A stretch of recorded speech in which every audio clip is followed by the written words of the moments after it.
खासकर lucky number 1 की अगर कोई लड़की होगी तो वो जिसके भाग में जाएगी उसको सूर्य के समान चमका देगी। चंद्रमा, इसलिए लकी नंबर 2 को हम कहते हैं कि चले तो चांद तक, नहीं तो शाम तक। लकी नंबर 2 वाला चल गया तो चांद खरीदने की हैसियत रखता है, और नहीं चला तो शाम को क्या होगा कोई ठिकाना नहीं। लकी नंबर 2 का सबसे बड़ा नेगेटिव पॉइंट है फिकल माइंड, अस्थिर मानसिकता, निर्णय क्षमता कमजोर होना, अत्यधिक भावुक होना, डिसीजन पावर तो जीरो होता है। लकी नंबर 4 की बात करें, यानी लकी नंबर 7 वाले को प्रकृति ने खुद ही टैलेंट दे के दिया है। Mahendra Singh Dhoni lucky number 7। अच्छा, लकी नंबर 8 वाले प्यार के मामला में सबसे अलग होता है, प्यार करना नहीं आता है। जैसे जिन जातकों का दाहिने दांत में तिल, वो पैसे वाला, खासकर महिलाओं का, जिन महिलाओं का दांत बाहर की तरफ निकला है, आप देख लें कि आमतौर पे वो पति के लिए बहुत अच्छा नहीं माना जाता है। विवाह के बाद पति को संघर्ष करना पड़ता है। मस्तिष्क रेखा जितनी छोटी हो उतना बहादुर, उतना चालाक, उतना समझदार। मस्तिष्क रेखा जितना लंबा उतना खराब। जिसकी हथेली मस्तिष्क रेखा क्रॉस होके यहाँ तक आ जाए, समझ लीजिए वो डिप्रेशन का पक्का मरीज है। जिनका सूर्य रेखा जीवन रेखा से निकला है, या तो वो बहुत उच्च पद पे सरकारी नौकरी में बैठे हैं, या तो फिर व्यापार में बहुत बड़ा व्यापार कर रहे हैं, या फिर जो भी काम कर रहे हैं वहाँ पे टॉप पोजीशन पे बैठे हैं। इसलिए सफलता के लिए हथेली में सूर्य रेखा का बड़ा आवश्यक है। अगर आप थर्सडे को कर रहे हैं तो आप देखेंगे अगले थर्सडे तक कहीं ना कहीं से छोटा ही रकम हो, चाहे बड़ा रकम हो, चाहे पैसा आपका कहीं फंसा हो, चाहे कर्ज आपको जो दिए हैं वो वापस नहीं मिल रहा हो, चाहे आपको कोई पैसा पेंडिंग हो, कहीं ना कहीं से आपको धन की प्राप्ति हो जाएगी। लक्ष्मी सहस्त्र नाम का ये मंत्र है, इस उपाय को करके देखिए 100%, इसको हम 99% भी नहीं कहेंगे, 100% इसमें आपको धन की प्राप्ति।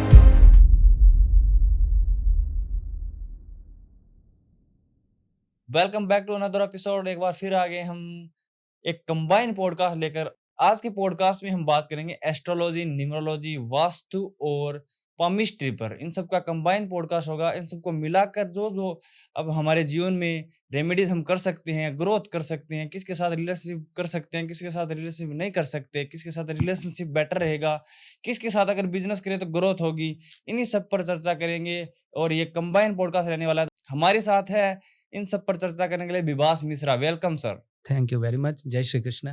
जय बहुत बहुत स्वागत है। तो आज सर हम बात करने वाले जितने भी रिलेटेबल कंटेंट जो चल भी रहे हैं और उनकी एकदम परफेक्ट डेफिनेशन है या रेमेडीज हैं, उन पर बात करने वाले हैं। तो सबसे पहले लकी नंबर पर बात करते हैं। 1 to 9 लकी नंबर्स पर बात करते हैं। एक नंबर का इंटरेस्टिंग फैक्ट क्या हो? देखिए, लकी नंबर 1 इसका रूलिंग लॉर्ड सूर्य होता है। सूर्य नवग्रह का राजा है। आप सूर्य को देखिए, वो आसमान में चमकता है। हाँ। अब जो सूर्य का करैक्टर होगा वो लकी नंबर 1 वाले का करैक्टर होगा। लकी नंबर 1 कौन है? जिसका जन्म महीने का 1 तारीख, 10 तारीख, 19 तारीख और 28 तारीख है। इसका अधिपति सूर्य है। ये जीवन में हमेशा चमकना पसंद करेगा, कहीं पे भी है डोमिनेट करेगा। अच्छा।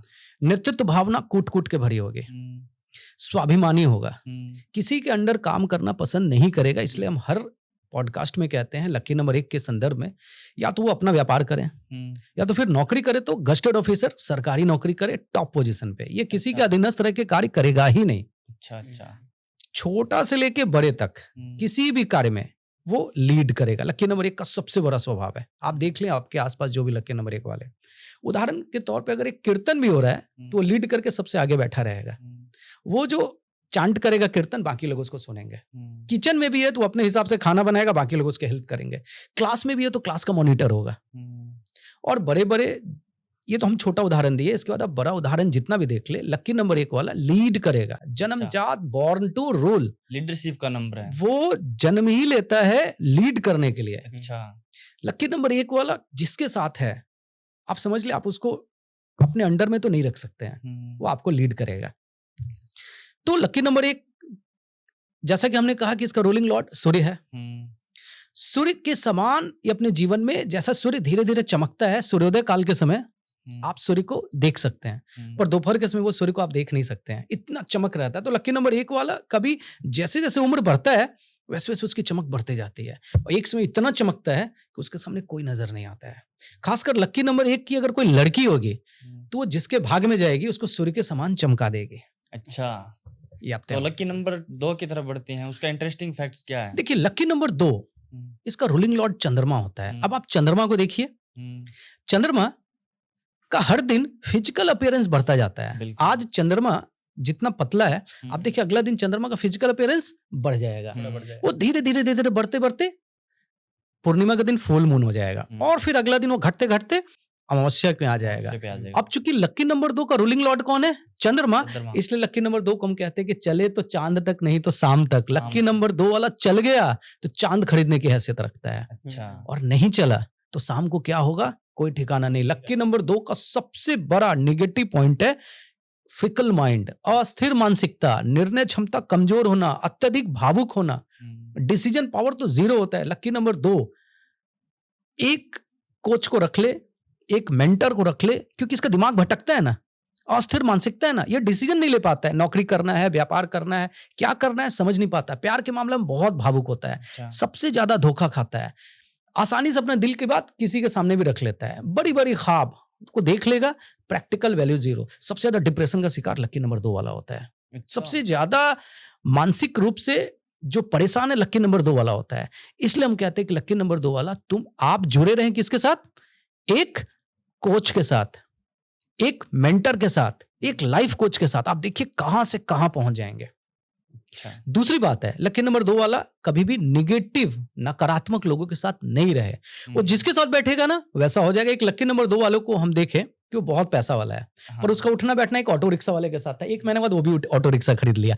यानी लकी नंबर 2 वाला जिसके साथ बैठेगा ना उसका जैसा बन जाएगा। इसलिए लकी नंबर 2 वालों को हमेशा उठना बैठना अच्छे लोगों के साथ करना, जो उसको मेंटली रूप से उसको बूस्ट करे। ठीक है। लकी नंबर 3, देखिए लकी नंबर 3 का रूलिंग लॉर्ड बृहस्पति है। बृहस्पति बहुत विशाल ग्रह है। हाँ। नवग्रह का सबसे विशाल ग्रह कौन है? बृहस्पति। ये बृहस्पति का पार्ट है, इसलिए हम लोग उंगली भी किसी को ऐसे दिखाते हैं, ये बृहस्पति की उंगली है। और बृहस्पति रूल करता है लकी नंबर 3 वाले को। लकी नंबर 3 कौन? जिसका जन्म महीने का 3 तारीख, 12 तारीख, 21 तारीख और 30 तारीख को हुआ है। उसका लॉर्ड कौन है? बृहस्पति। बृहस्पति किसका कारक है? ज्ञान का कारक, पूजा पाठ का कारक, संस्कार का कारक। लकी नंबर 3 का सबसे प्रधान गुण पूछिएगा तो क्या है ना, डिसिप्लिन ओरिएंटेड होता है। अच्छा। जहां बैठेगा ना उसको डिसिप्लिन चाहिए। डिसिप्लिन। अगर घर में भी है तो सारा सामान उसको जगह पे चाहिए, बाहर में भी ऑफिस में तो फिर सब डिसिप्लिन में चाहिए। इसलिए लकी नंबर 3 वाला का हम देखे हैं कि उसका बॉस के साथ बहुत ज्यादा आर्गुमेंट हो जाता है, परेशान हो जाता है, किसी के बात वो सुन ही नहीं सकता है। जितने भी ज्यादा आध्यात्मिक गुरु हैं, लकी नंबर 3 वाला टीचर बहुत अच्छा बन जाएगा, प्रोफेसर बहुत अच्छा बन जाएगा, लेक्चरर बहुत अच्छा बन जाएगा, बोलने संबंधित जितना काम है, ज्योतिष बहुत अच्छा बन जाएगा।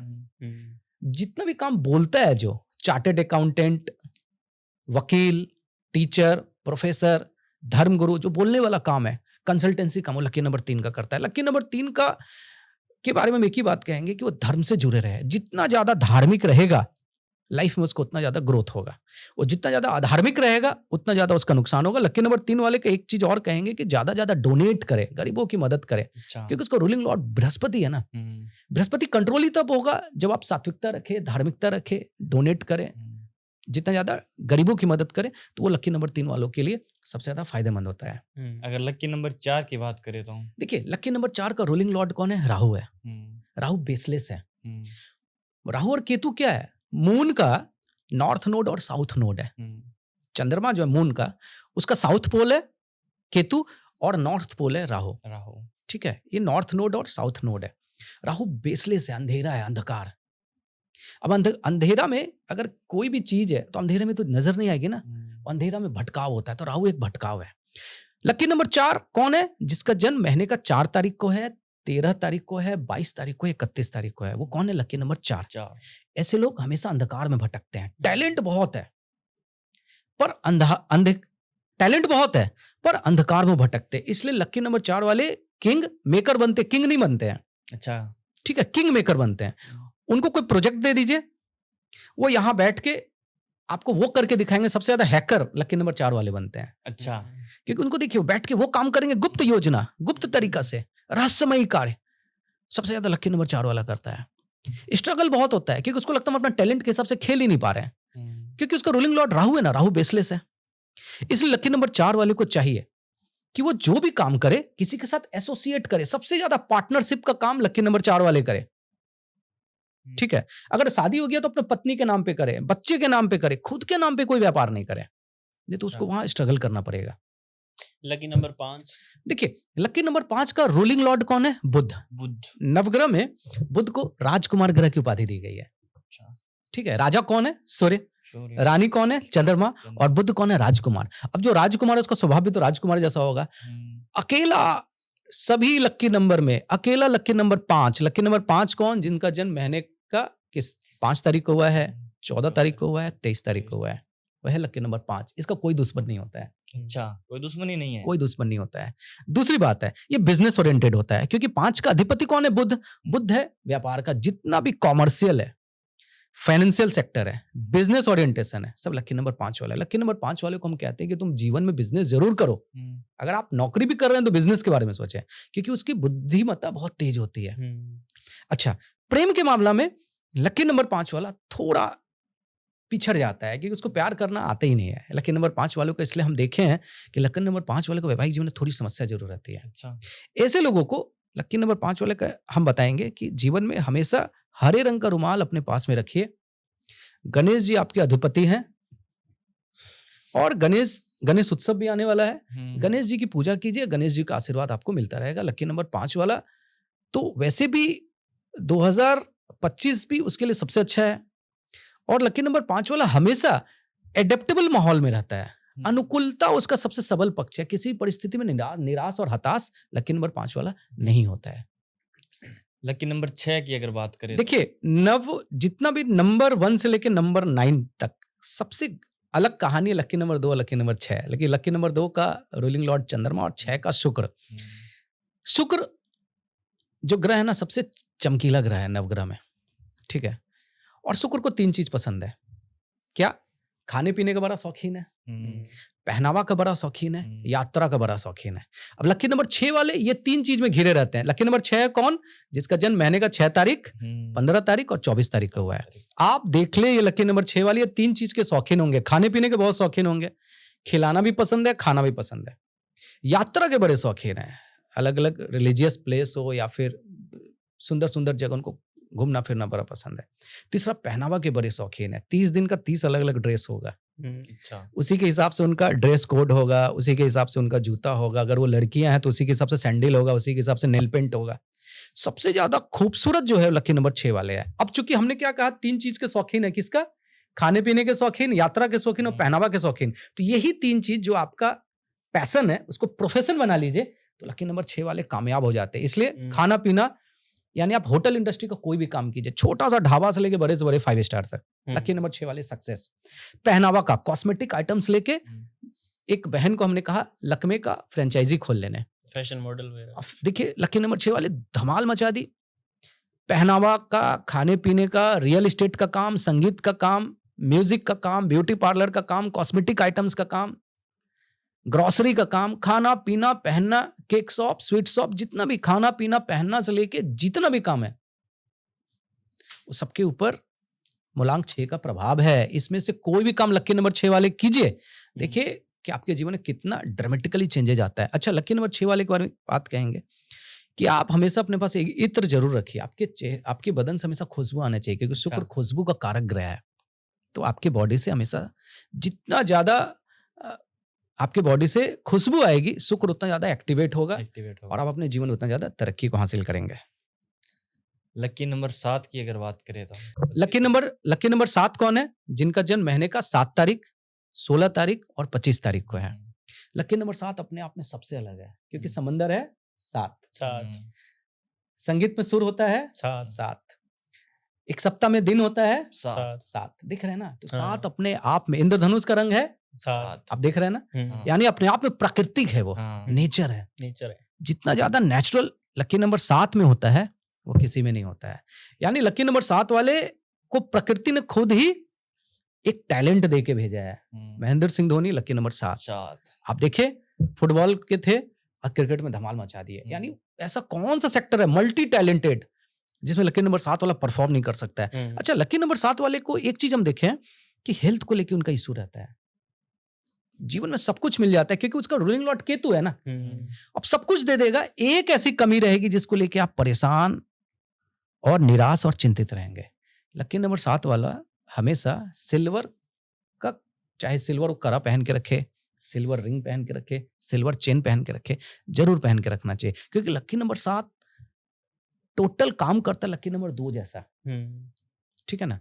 और 2 का रूलिंग लॉर्ड है चंद्रमा, तो लकी नंबर 7 को अपना मन को स्थिर करने के लिए चंद्रमा को कंट्रोल करना है, क्योंकि केतु का तो कोई एग्जिस्टेंस नहीं है ना, तो केतु को कैसे कंट्रोल करेंगे। राहु केतु का हमने क्या कहा, वो तो छायावादी ग्रह है। तो लकी नंबर 7 वालों को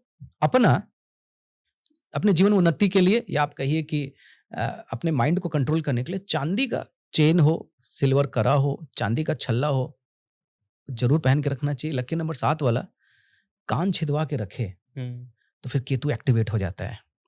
लकी नंबर 7 वाला अगर फिश एक्वेरियम रखे, क्योंकि मछली को फीडिंग करना ये केतु को एक्टिवेट करता है। डॉग, तो फिर वो सक्सेस हो जाता है। मतलब ये सब हम छोटा छोटा उपाय बताएं, तो अगर डॉग को, पेट को डॉग के रूप में रखे तो वो सक्सेस हो जाता है। लकी नंबर 8 की अगर बात करें तो देखिए, लकी नंबर 8 का रूलिंग लॉर्ड कौन है?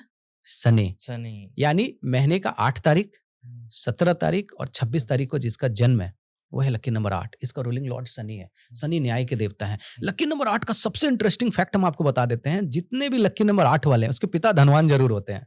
अच्छा। क्यों? क्योंकि लकी नंबर 8 शनि है, और शनि का पिता कौन है? सूर्य है, जो नवग्रह का राजा है। तो लकी नंबर 8 वाले को विरासत मिलता है कि वो एक अमीर बाप का बेटा होता है। आप देख लीजिए, जितना भी लकी नंबर 8 वाला जिसका जन्म महीने का 8 तारीख है, 17 तारीख है, 26 तारीख है, सबके पिता रईस हैं। और पिता का पैतृक संपत्ति वो लोगों को बहुत मिलता है, इतना पैतृक संपत्ति मिलता है। अच्छा, दूसरी बात है कि पिता दीर्घायु बहुत होते हैं। अब पिता इतने दीर्घायु होते हैं कि प्रॉपर्टी को वो उपभोग नहीं कर पाता है। तो इसलिए लकी नंबर 8 वाले जीवन के 40वें वर्ष, 50वें वर्ष में जाके फिर उनको पूर्णतः प्रॉपर्टी का सुख मिलता है। अच्छा, लकी नंबर 8 वाले प्यार के मामला में सबसे अलग होते हैं, उनको प्यार करना नहीं आता है। अच्छा। लकी नंबर 8 वाले संघर्ष करते हैं, लंबी आयु वाले होते हैं, प्रेम के मामले में थोड़े से शर्मिला होते हैं। अच्छा, जितना भी मूलांक है उसमें सबसे ज्यादा अगर आप देखेंगे जो प्रैक्टिकल वो लकी नंबर 8 वाला है। ऊपर से क्रोधित रहेगा पर अंदर से बिल्कुल साफ सुथरा रहता है, धोखा तो नहीं देगा। आयरन रिलेटेड जो भी काम करे, मैकेनिकल सिविल रिलेटेड जो भी काम करे, लकी नंबर 8 वाला उसमें सक्सेस हो जाता है, क्योंकि उसका रूलिंग लॉर्ड है शनि। शनि तो आप तो जानते हैं न्याय के देवता हैं। हाँ, बिल्कुल। उनके अंदर न्याय कूट कूट के भरी होती है, तो लकी नंबर 8 वाला भी न्याय प्रधान होता है। अब न्याय के मामला में कभी कभी उनको माता पिता से भी तकरार का सामना करना पड़ता है, वो अलग बात है। पर सबसे यूनिक है लकी नंबर 8 वाला। जीवन में सबसे ज्यादा सफलता उनको मिलता है विलंब से। नरेंद्र मोदी जी को देखिए, लकी नंबर 8 वाले हैं। ठीक है, सौरव गांगुली को देखिए, लकी नंबर 8 वाले हैं। उनके पिता कितने रिच थे। अब लोग कहेंगे कि सर नरेंद्र सिंह, आप सब कहेंगे सर नरेंद्र मोदी के तो पिता रिच नहीं थे। ऐसी बात नहीं। अब नरेंद्र मोदी ने तो, साहब ने तो खुद अपने टैलेंट पे जीवन में तरक्की को हासिल किया। हमने क्या कहा, जैसे जैसे इनका उम्र बढ़ता है वैसे वैसे वो प्रसिद्धि को हासिल करते हैं। आप देखिए 60-70 में भी अभी कितने आप देश के प्रधानमंत्री बने हुए हैं, माननीय प्रधानमंत्री हमारे, तो लकी नंबर 8 वाले हैं। लकी नंबर 9, देखिए लकी नंबर 9 कौन है? यानी महीने का 9 तारीख, 18 तारीख और 27 तारीख को जिसका जन्म है। 2025 का भी टोटल है लकी नंबर 9, यानी 2025 में जो लकी नंबर 9 वाले उनको तो सब कुछ मिल गया है। लकी नंबर 9 का रूलिंग लॉर्ड है मंगल। मंगल क्रोध और आवेश का कारक होता है। लकी नंबर 9 वाले के बारे में एक बात हम कहेंगे कि लकी नंबर 9 वाले अगर जैसे ही बाहर ऑफिस से या व्यापार से घर आते हैं तो साइलेंट रहिए, क्योंकि वो तुरंत रिएक्शन देते हैं, तुरंत क्रोध में आ जाते हैं। ठीक है। अच्छा, लकी नंबर 9 वाले थोड़े आवेश में रहते हैं, क्रोध में रहते हैं, एनर्जेटिक बहुत रहते हैं। लकी नंबर 9 वाले को हम देखें कि कभी भी आलस उनमें नहीं होती है, आलस नाम मात्र का भी नहीं होता है। उनका रूलिंग लॉर्ड मंगल है, तो हनुमान जी का पूजा करना हमेशा उनके लिए अच्छा रहता है।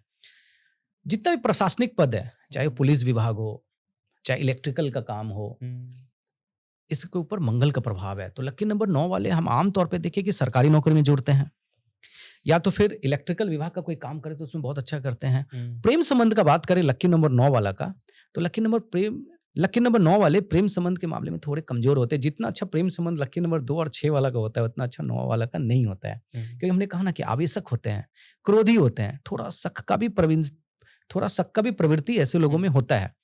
पर हाँ, एक प्यार पे भरोसा करते हैं। लकी नंबर 9 वाले एक ही प्यार पे भरोसा करते हैं, यानी इनका मल्टीपल अफेयर हमने नहीं देखा। एक ही प्यार है, सच्चा प्यार होता है। तो आगे बढ़ते हैं कुछ इंटरेस्टिंग फैक्ट्स पर कि शरीर के अंगों से कैसे पता लगाया जा सकता है कि कोई व्यक्ति कितना धनवान है। देखिए, भगवान ने सबको एक शरीर दिया है। हाँ, ठीक है। अपर शरीर में कुछ ना कुछ उनको सिम्टम दे देते हैं, जैसा कि हमारे बड़े बुजुर्ग कहते थे, होनहार बीड़वान के होत चिकने पात। आपके शरीर का कुछ कुछ सिम्टम है जो बताता है कि आपके पास पैसा होगा। जैसे जिन जातकों का दाहिने गाल में तिल होगा, अच्छा, वो पैसे वाला होगा। कन्फर्म। ठीक है, कन्फर्म आप देख लीजिए, जिनके दाहिने गाल में तिल होगा वो पैसे वाला होगा। दूसरी बात है, धनवान जो होगा उनके बाएं हथेली में तिल होगा। अच्छा, ठीक है, बाएं हथेली में तिल होगा, और हथेली में तिल ऐसा कि जब आप मुट्ठी बंद करें तो तिल दिखे नहीं। तीसरी बात है कि उसका हथेली जो है सॉफ्ट होगा। अब अच्छा, जब आप उससे हैंड शेक करेंगे ना, हाँ, तो लगे किसी बच्चे की हथेली है। अच्छा, जितना सॉफ्ट हथेली उतना ज्यादा धनवान, जितना हार्ड हथेली उतना ज्यादा हार्ड वर्किंग करने वाला। अच्छा, चौथी बात है, बिल्कुल मुलायम और गुलाबी हथेली होगी। हम्म, रेखा बिल्कुल साफ सुथरा, हथेली में जितना कम रेखा, दूर से आपको दिखेगा कि हथेली इसकी कितनी साफ सुथरी, कोई रेखा ही नहीं है। जितना रेखा ही नहीं। जिगजैग और जितना फ्लेक्सिबल लाइन है हथेली में, उतना स्ट्रगल, और जितना हथेली साफ सुथरी है, सिर्फ तीनों मुख्य रेखा, उसकी लाइफ उतनी अच्छी है और उतना ज्यादा धनवान है, लाइफ में क्लैरिटीज होंगी फिर। उतनी ज्यादा लाइफ में क्लियरिटीज होगी। अच्छा, जो धनवान लोग होते हैं उनको आप एक चीज और देखेंगे, जैसा कि हमने कहा कि उनके दाहिने गाल में तिल होगी, दिल होता है। उनकी हथेली सॉफ्ट होगी। बहुत जगह हम लोग ऐसे भी देखेंगे उनका उनके जो कान में ना वो बाल होगा, ये भी अच्छा, यहाँ पर हाँ हाँ हाँ, वो देखिए धनवान लोगों की पहचान होती है। ललाट चौड़ा होगा, ये जितना फोरहेड जितना चौड़ा होगा वो उतना धनवान होगा, जितना छोटा होगा वो उतना मान के चलिए कि उसमें वो पैसे की वो कमी रहेगी। तो कुल मिला के धनवान का कुछ कुछ सिम्टम है, आप देख के, जैसे कि नेल आप देख सकते हैं, नाखून, ये जितना कर्व शेप में होगा, गुलाबी होगा, कर्व शेप में होगा, वो उतना पैसा वाला होगा। अच्छा, जितना चपटा होगा, आप समझिए कि फिर उसकी नॉर्मल जो है आर्थिक स्थिति। ये सब कुछ कुछ तरीका है जिससे आप पता लगा सकते हैं कि उस पैसे के पास, उस इंडिविजुअल के पास काफी पैसा है। क्या हाथ का अपना अंगूठा भी व्यक्तित्व दर्शाता है? देखिए, हथेली का जो अंगूठा है ना, इंसान के पूरे कैरेक्टर को बताता है। ये अंगूठा जो है ना, जितना फ्लेक्सिबल होगा, वो आदमी उतना विनम्र स्वभाव का होगा, उतना विनम्र स्वभाव का, ये जितना फ्लेक्सिबल होगा। ठीक है, तो आप देखिए जैसे कि किसी का अंगूठा है वो बिल्कुल फ्लेक्सिबल है ऐसे, हाँ, यानी वो विनम्र स्वभाव का है। आप उसकी बात, वो आसानी से किसी बात को समझ सकेगा, पोलाइट होगा। और ये अंगूठा जितना रिजिड होगा, वो सोचिए इतना जिद्दी स्वभाव का होगा। अच्छा। आपको हम आपके चैनल से एक बात बता देते हैं कि जिन जातकों का अंगूठा पतला दुबला होगा, मतलब ये जितना पतला अंगूठा होगा, पतला होता है कुछ लोगों का, आप समझ लीजिए कि वो उतना ज्यादा ईमानदार व्यक्ति है। किसी किसी का अंगूठा देखेंगे आप कि ये बहुत मोटा होता है, हाँ, खबरदार, उतना ज्यादा हिंसक होगा, अच्छा, फिजिकल वायलेंस कर सकता है, आसानी से हथियार उठा सकता है, कोई भी हमला किसी के ऊपर कर सकता है जिसका अंगूठा चौड़ा होगा। आप देख लें। तो अब आप, कोई अगर बैठा है, आप बात किए बगैर सिर्फ अंगूठा देख के, अंगूठा जितना कर्व हो रहा है, आप समझ लीजिए उतना वो शांत स्वभाव का है, उतना लचीलापन उसमें है, उतना समझदार है, उतना भोला भाला है। जिसका अंगूठा जितना रिजिड है, उतना जिद्दी है, सख्त है, क्रोधी है, वो आपका बात आसानी से नहीं मान सकता है। जिसका अंगूठा जितना छोटा, जितना पतला है, आप समझ लीजिए उतना वो ईमानदार व्यक्ति है। जिसका अंगूठा जितना चौड़ा है, वो उतना ज्यादा हिंसक या फिजिकल वायलेंस करने वाला है। अच्छा। कुछ व्यक्तियों की क्या होता है कि दांत बाहर निकले होते हैं या फिर सही नहीं होती है, तो इसमें भी कुछ होता है? देखिए, दांत के बारे में आपको हम बताते हैं कि खासकर महिलाओं का, जिन महिलाओं का दांत बाहर की तरफ निकला है, आप देख ले कि आम तौर पे वो पति के लिए बहुत अच्छा नहीं माना जाता है। विवाह के बाद पति को संघर्ष करना पड़ता है, एक्स्ट्रा एफर्ट लगाना पड़ता है, मेहनत करना पड़ता है। पर जिन महिलाओं का दांत अंदर की ओर है, आप देख ले लक्ष्मीवान होगी, विवाह के बाद एक चम्मच लेके अपने ससुराल जाएगी और पति को सोने का चम्मच दिलवा देगी। जिन महिलाओं का दांत अंदर की ओर हो, आप देख लें, आप खासकर इस पर नोटिस कीजिएगा, साक्षात लक्ष्मी होती है, बेहद भाग्यशाली होती है।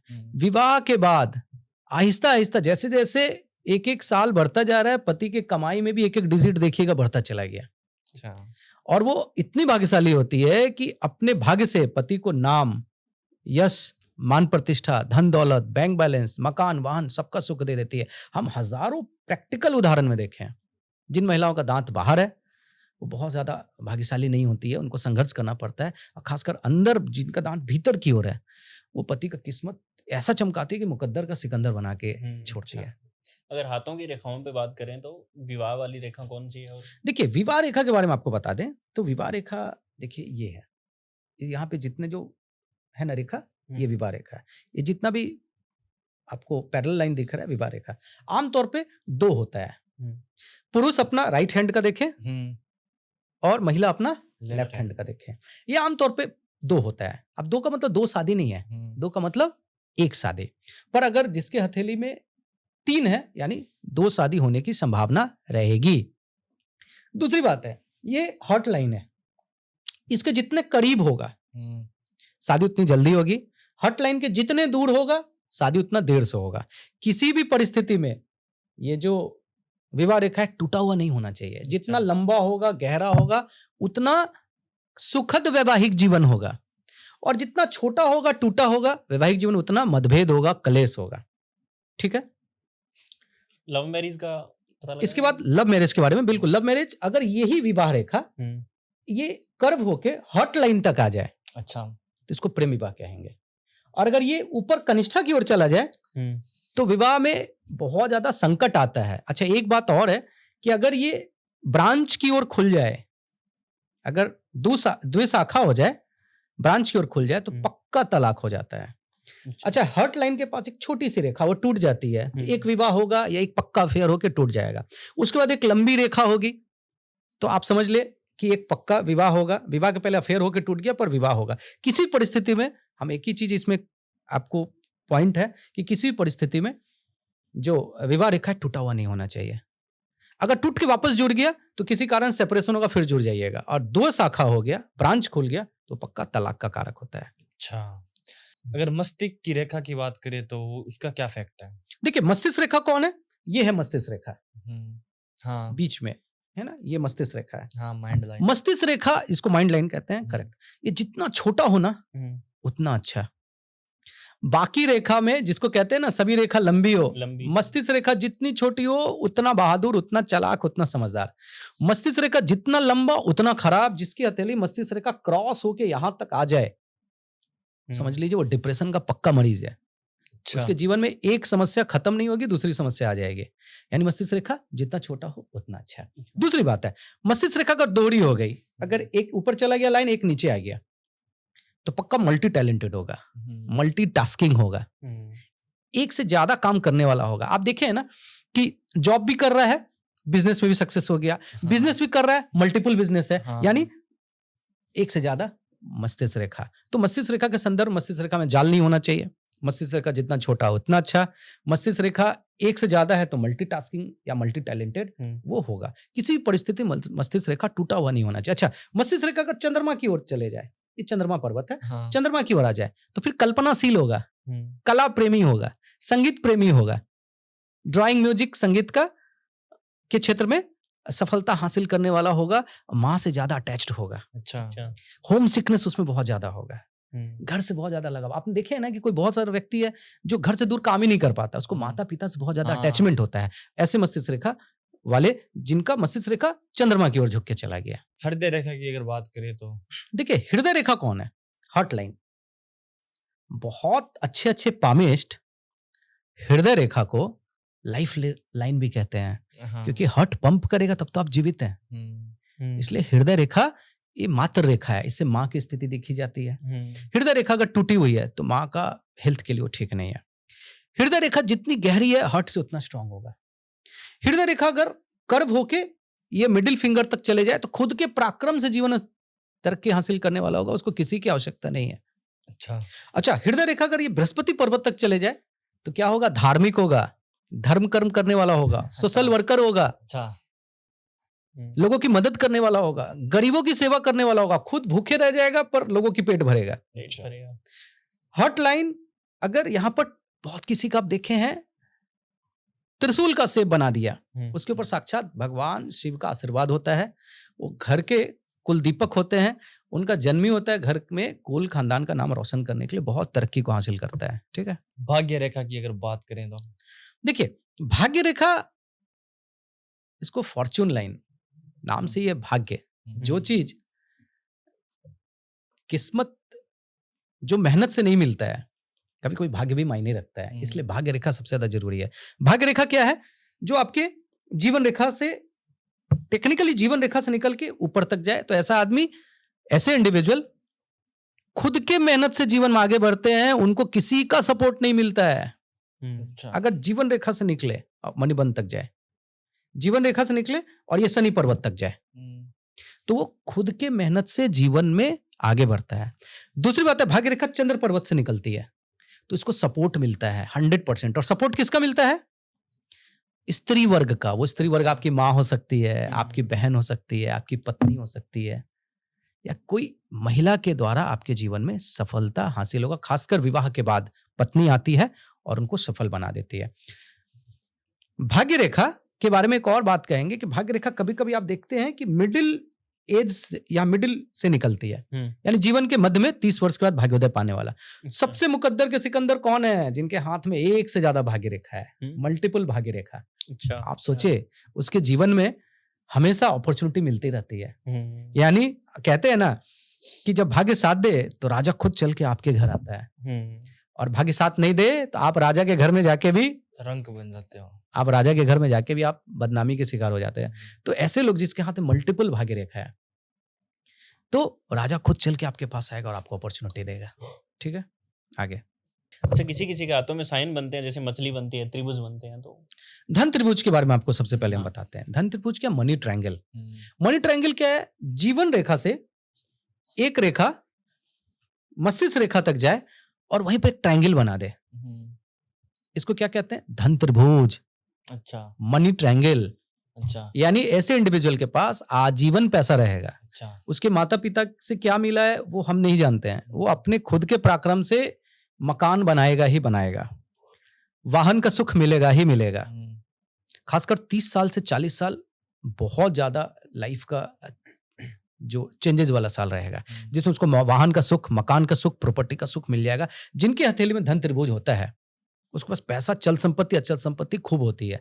अच्छा, धन त्रिभुज पक्का कब हो जाता है? जब धन त्रिभुज तो बना हो, उसके साथ साथ ये जो भाग्य रेखा है वो हृदय रेखा के पास जाके डबल साइन का हो जाए। ये इसको पक्का धन त्रिभुज कहते हैं, इसको पक्का मनी ट्रायंगल कहते हैं। तो ऐसा इंडिविजुअल 30 साल के आयु में देखिए अपना मकान बना लिया, बड़ा वाहन ले लिया। कभी कभी आपको देखने में लगता है ना कि अचानक से जीवन में तरक्की हासिल कर लिया। वो हथेली में धन त्रिभुज, इसको भंडारा कहते हैं, यानी उसके पास पैसा रहेगा ही रहेगा। और मछली वाले साइन की बात कर रहे थे। मछली रेखा, मछली रेखा मल्टीपल जगह पे हो सकती है। यानी फिश साइन अगर बना है, जिस पर्वत पे मछली रेखा बनी हुई है, आप समझ ले वहां पे आपकी लॉटरी लगी हुई है। अच्छा, जैसे कभी कभी आप देखिए चंद्रमा पर्वत पे मछली रेखा बनी हुई है।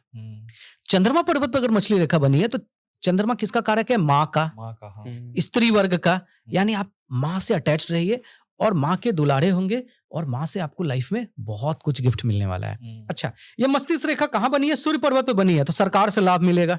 अच्छा, पिता से लाभ मिलेगा, सरकारी नौकरी मिलेगी, वहां पे जाके आप सुशोभित होंगे।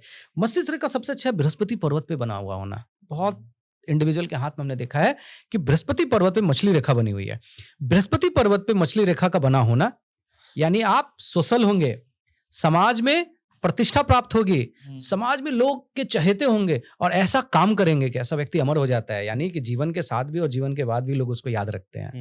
हाथ पर अगर सूर्य की रेखा की बात करें तो वो कौन सी होती है? देखिए, सूर्य रेखा जो है ना, इसको सूर्य रेखा कहते हैं, इसको सफलता रेखा कहते हैं। हर्ट लाइन के ऊपर में ये जो रेखा है, ठीक अनामिका उंगली के नीचे, ये जो रेखा है इसको सूर्य रेखा कहते हैं, इसको सफलता रेखा कहते हैं।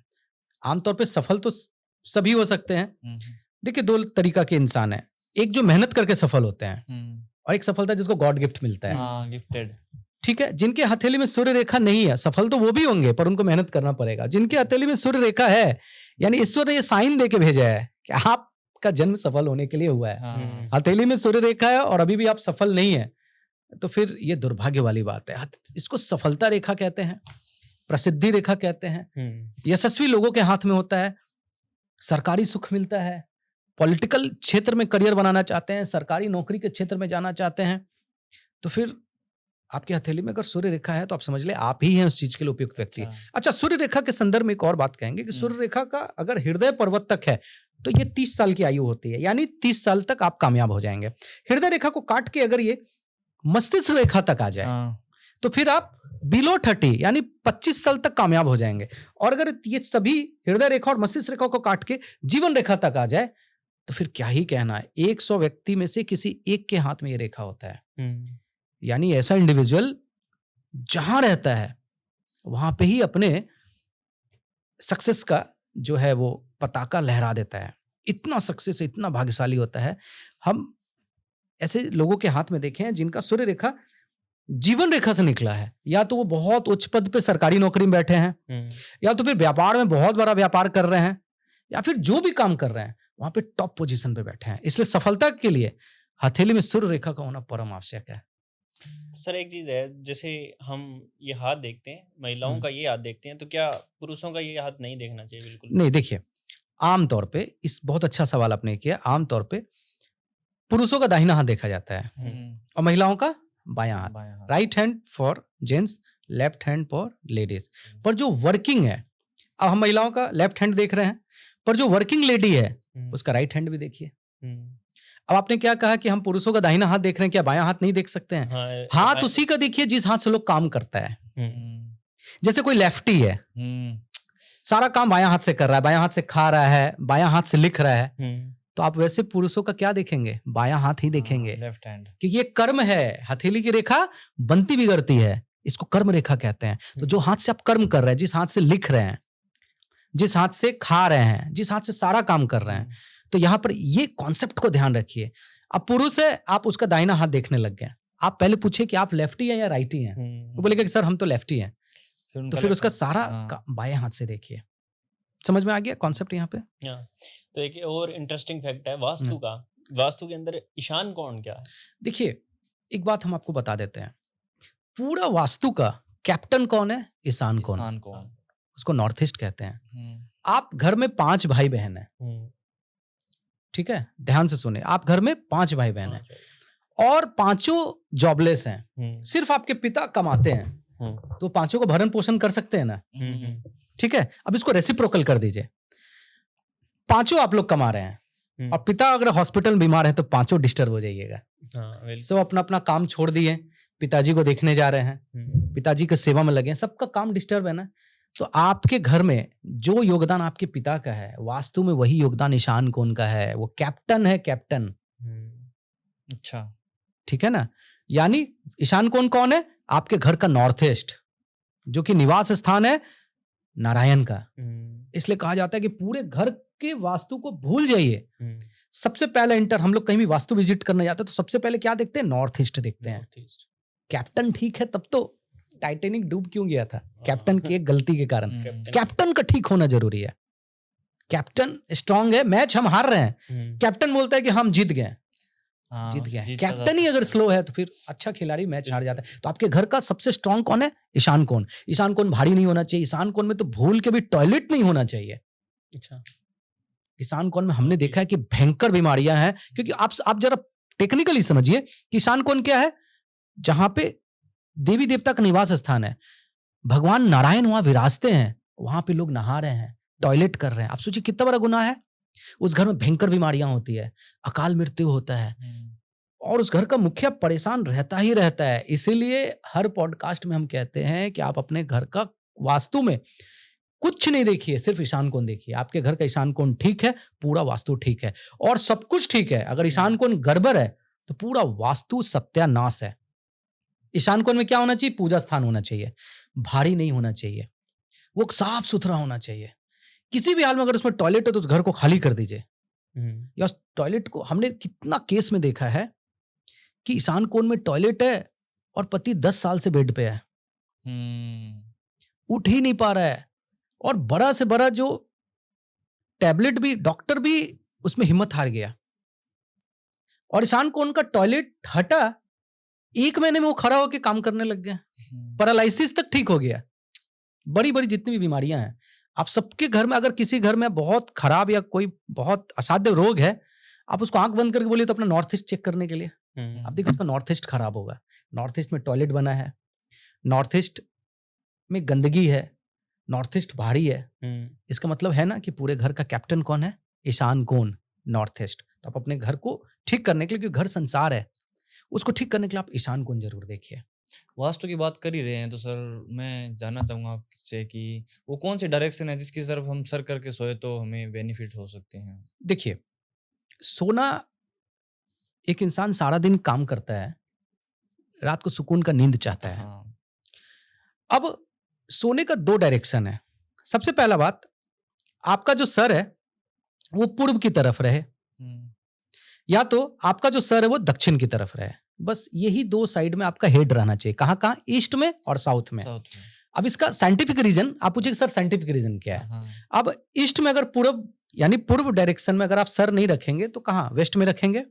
अगर वेस्ट में सर रखेंगे तो आपका पैर कहाँ रहेगा? पूर्व की ओर। अब आप सोए हैं, पूर्व की तरफ सूर्योदय हो रहा है, तो सूर्य का अपमान है कि नहीं? बिल्कुल है। अब बताइए, तब ये साइंटिफिक रीजन है ना। इसलिए कभी भी सूर्य की तरफ पैर करके नहीं सोना है। इसका मतलब है कि सूर्य की तरफ माथा करके सोना है, अपना सूर्य की तरफ अपना हेड करके सोना है, ताकि सूर्य की किरण सर पे पड़े। हालांकि सूर्योदय तक तो सोना नहीं है। तो आपका पैर कहाँ रहेगा? वेस्ट डायरेक्शन में। अब दूसरा आप आ जाइए, साउथ की तरफ अगर आप पैर करके सोते हैं तो साउथ की तरफ पैर करके कब सुलाया जाता है? जब व्यक्ति मृत अवस्था में रहता है। जो व्यक्ति मर जाता है उसको देखिए, उसका पैर साउथ की तरफ रहता है ना। तो आप कैसे साउथ की तरफ पैर करके सोएंगे? साउथ की तरफ पैर करके सोना यानी आपके आयु का क्षीण होना है।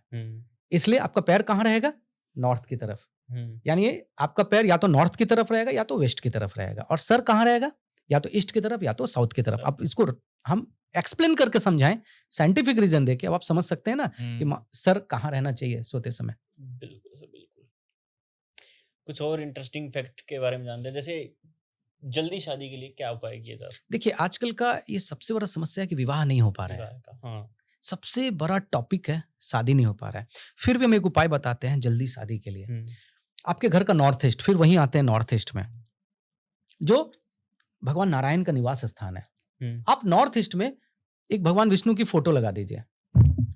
ये पॉडकास्ट देख के 30 दिन के अंदर अगर उनका विवाह नहीं हो गया तो फिर वो कहें। क्या करना है? नॉर्थ ईस्ट में भगवान विष्णु का फोटो लगा देना है। और नॉर्थ ईस्ट का ठीक अपोजिट कौन होता है? South west. वहां पे किसका फोटो लगाना है? लक्ष्मी जी का फोटो लगाना है। यानी नॉर्थ ईस्ट में सर है किसका? नारायण का। और सर नारायण का नॉर्थ ईस्ट है, और उनका पैर कहाँ है? साउथ वेस्ट में। जो पैर लक्ष्मी जी उनका चरण दबा रही है। यही कॉन्सेप्ट है।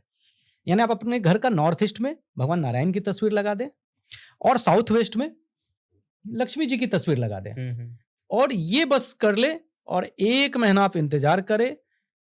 कैसी भी परिस्थिति में आप देखें कि विवाह कितना भी बड़ा बाधा है, क्योंकि उस घर का विवाह करने की जिम्मेदारी आप नारायण खुद ले लेते हैं। क्योंकि सर जहां है नॉर्थ ईस्ट, वहां पे भगवान विष्णु विराजमान है। जहां पे पैर है वहां पे माता लक्ष्मी साउथ वेस्ट में विराजमान है। अब लक्ष्मी नारायण, जिसको तुलसी शालिग्राम कहते हैं, वो खुद उस घर में विवाह की जिम्मेदारी ले लेते हैं। अब जहां नारायण बैठे वहां विवाह नहीं होगा, वो तो मांगलिक कार्य वैसे भी संपन्न हो जाएगा। बिल्कुल। जल्दी विवाह करने के लिए कोई एक और उपाय, एक आधा और उपाय जानना चाह रहे हैं? देखिए, जल्द विवाह का एक और उपाय हम आपको बता देते हैं। आमतौर पे जिन लोगों की कुंडली नहीं है, आमतौर पे विवाह हम देखे हैं जिनका विवाह में बाधा आ रहा है, उनकी कुंडली मंगल दोष है। मंगल दोष यानी मंगल चार्ट का 1st हाउस में बैठा है, 4th हाउस में बैठा है, 7th हाउस में बैठा है, 8th हाउस में बैठा है, 12th हाउस में बैठा है। अब बहुत लोगों के पास कुंडली नहीं है, तो फिर भी हम ये उपाय बता देते हैं, इसको करने से जल्दी विवाह हो जाता है। क्या करना? सूखा नारियल ले लेना, जिसको गड़ी गोला कहते हैं। सूखा नारियल का ऊपरी भाग को काट के उसके अंदर स्टफिंग करना है किसको? शुद्ध देसी घी और गुड़ को। ठीक है।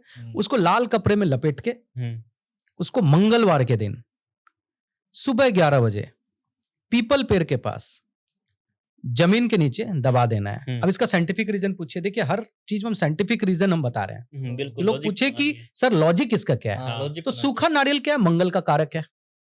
ठीक है।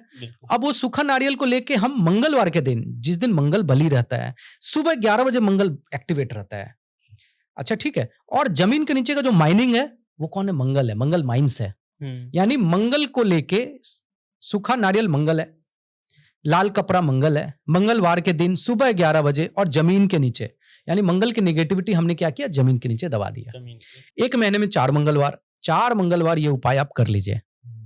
आप देखें कि कैसी भी परिस्थिति है, अगर वो मांगलिक है या मंगल दोष है, तो फिर हमने 99% केस में देखा कि विवाह संपन्न हो गया है।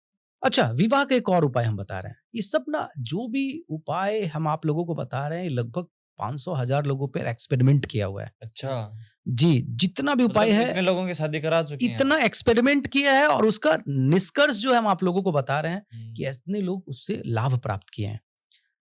देखिए, हिंदू धर्म में गाय को बहुत पूजनीय है।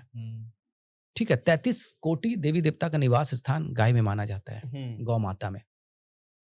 अब जिनका विवाह विलंब से हो रहा है, सबसे पहले तो आप अपना घर का नॉर्थ ईस्ट कीजिए। बृहस्पतिवार के दिन पीला कपड़ा धारण कीजिए, और जब जिस बाल्टी के पानी में आप नहाते हैं उसे थोड़ा सा टर्मरिक पाउडर, पीसी हुई हल्दी डाल के नहाइए, बृहस्पति एक्टिवेट हो गया। नॉर्थ ईस्ट में भगवान नारायण का एक फोटो लगाइए, शुद्ध देसी घी का दीपक जलाइए। स्नान करने के बाद पीला वस्त्र धारण करके, बृहस्पति व्रत कथा आता है किताब, अगर वो मिल गया तो उसको पाठ कर लीजिए, बहुत अच्छा रहेगा कि बृहस्पतिवार को उपवास कीजिए। उसके बाद अपने घर में जो ट्रेडिशनली खिचड़ी बनता है, जिसमें क्या क्या डालना है, चावल डालना है, चने की दाल डालना है, थोड़ा हल्दी डाल देना और गुड़ डाल देना है। ये खिचड़ी इसको तैयार करके, इसको पूजा से उठ के इसको गाय को खिला दीजिए। और जब गाय वो खिचड़ी खाए तो अपने मन की बात गाय से कहिए कि हमारा विवाह में ये व्यवधान है, आप थोड़ा देखिए ना, ठीक है। और फिर सारा दिन फलाहार में रहिए। शाम के समय उसी नॉर्थ ईस्ट में जो भगवान नारायण का फोटो रखा है, वहां पे शुद्ध देसी घी का दीपक जला दीजिए, और एक शुद्ध देसी घी का दीपक कुल देवी के नाम पे अपने घर के निवास स्थान में, जहां पे देवी देवता है, वहां पे जला दीजिए। यानी नारायण प्रसन्न, कुल देवी प्रसन्न, और जो गाय को आपने फीड किया खिचड़ी, उससे जितने 33 कोटि देवी देवता हैं सबका आशीर्वाद मिल गया। आप देखिए 1 महीने के अंदर कहीं ना कहीं से रिश्ता है और आपका विवाह संपन्न हो जाएगा। अच्छा, तो उपाय की बात चल ही रही है, तो हम धन प्राप्ति के लिए क्या उपाय कर सकते हैं? देखिए, धन तो आमतौर पे अब भाग्य में है, जो मेहनत करेगा उसको धन मिलेगा, पर कुछ कुछ टोटका है। अच्छा, जिसको देखने से धन की प्राप्ति, जिसको करने से धन की प्राप्ति होती है, उसका एक अचूक टोटका हम बताते हैं। ये भी रिसर्च है, जितने लोगों को हम बताए हैं उनको इससे फायदा मिला है। आपको ना 5 काली मिर्च ले लेना है, ठीक है, और उस 5 काली मिर्च को लेके उसमें अष्टगंध, पीला चंदन जिसको कहते हैं, उससे अच्छा से उसको मैसअप कर लेना है। अब किसी चौराहे पे जाके बृहस्पतिवार और शुक्रवार यही 2 दिन ये उपाय करना है। वो 5 काली मिर्च को हाथ में रखना और मंत्र क्या पढ़ना है, ओम अष्ट ऐश्वर्याय नमः। ऐश्वर्य 8 प्रकार का होता है। ओम अष्ट ऐश्वर्याय नमः, ये लक्ष्मी सहस्त्र नाम का मंत्र है। उसको हाथ में रख के और अपने सर के ऊपर 7 टाइम्स इसको घुमा के, और मंत्र क्या पढ़ना है, ओम अष्ट ऐश्वर्याय नमः। उसके बाद एक एक बीड्स को फेंकना है, एक को टुवर्ड्स ईस्ट, ओम अष्ट ऐश्वर्याय नमः, एक को वेस्ट, ओम अष्ट ऐश्वर्याय नमः, एक बीज को टुवर्ड नॉर्थ, ओम अष्ट ऐश्वर्याय नमः, एक को साउथ में, ओम अष्ट ऐश्वर्याय नमः, और एक को ऊपर की ओर फेंकना है। यानी 5 जो बीड्स है उसको 5 डायरेक्शन में फेंक के चुपचाप वापस आप चले गए। बृहस्पतिवार के दिन और शुक्रवार के दिन ये मंत्र का जाप करते हुए ये काली मिर्च वाला जो उपाय है इसको कीजिए। आप विद इन 1 वीक, अगर आप थर्सडे को कर रहे हैं तो आप देखेंगे अगले थर्सडे तक कहीं ना कहीं से, छोटा ही रकम हो चाहे बड़ा रकम हो, चाहे पैसा आपका कहीं फंसा हो, चाहे कर्ज आपको जो दिए हैं वो वापस नहीं मिल रहा हो, चाहे आप कोई पैसा पेंडिंग हो, कहीं ना कहीं से आपको ये धन की प्राप्ति हो जाएगी। लक्ष्मी सहस्त्र नाम का ये मंत्र है, इस उपाय को करके देखिए 100%, इसको हम 99% भी नहीं कहेंगे, 100% इसमें आपको धन की प्राप्ति होगी। अच्छा, गवर्नमेंट जॉब के लिए, नौकरी के लिए क्या उपाय कर सकते हैं? देखिए, नौकरी प्राप्ति के लिए जिन युवाओं को नौकरी नहीं मिल रहा है, नौकरी प्राप्ति के लिए एक हम जबरदस्त उपाय बताते हैं। पंचधातु का रिंग, पंचधातु में सोमवार के दिन 1 ग्राम चांदी, उसको ओम चंद चंद्राय नमः ये मंत्र का जाप करते हुए 108 बार उसको अभिमंत्रित कर ले। सोमवार के दिन 1 ग्राम चांदी। मंगलवार के दिन ब्रॉन्ज, 1 ग्राम ब्रॉन्ज, उसको ओम अंग अंगाराय नमः ये मंत्र का जाप करते हुए उसको 108 बार मंत्र का जाप करके अभिमंत्रित कर ले। तीसरा, बुधवार के दिन जस्ता 1 ग्राम का, उसको ओम बुद्ध बुद्धाय नमः ये मंत्र का जाप करके अभिमंत्रित कर ले। बृहस्पतिवार के दिन 1 ग्राम का सोना, ओम ब्रिंग बृहस्पति नमः ये मंत्र का जाप करके उसको अभिमंत्रित कर ले। और शुक्रवार के दिन वापस से चांदी, ओम शुक्राय नमः 1 ग्राम चांदी। और फिर शनिवार के दिन लोहा 1 ग्राम का, ठीक है, ओम शनिश्चराय नमः ये मंत्र का जाप करके उसको अभिमंत्रित कर ले। और रविवार के दिन 1 ग्राम फिर से सोना, ओम घृणी सूर्याय नमः ये मंत्र का जाप करते हुए, यानी 7 दिन आप 1-1 ग्राम का वो करके, यानी 7 ग्राम का ये रिंग बन जाएगा। इसको सिल्वर रिंग बना के रोहिणी नक्षत्र चले जब राइट हैंड का रिंग फिंगर में पहन ले, आप देखिए, अगर आपकी नौकरी नहीं लग रही है, प्रमोशन आपका अटका हुआ है, या किसी प्रकार की भी जॉब में समस्या आ रही है, इस रिंग को धारण कीजिए, विद इन मंथ आपकी नौकरी लग जाएगी। अच्छा, तो कर्जा मुक्ति के लिए भी कोई उपाय बताओ। कर्ज मुक्ति के उपाय हम बताते हैं। देखिए, मंगल कर्ज का कारक होता है, ठीक है, और जिस जातक का मंगल कमजोर होता है उसको कर्जा होता है।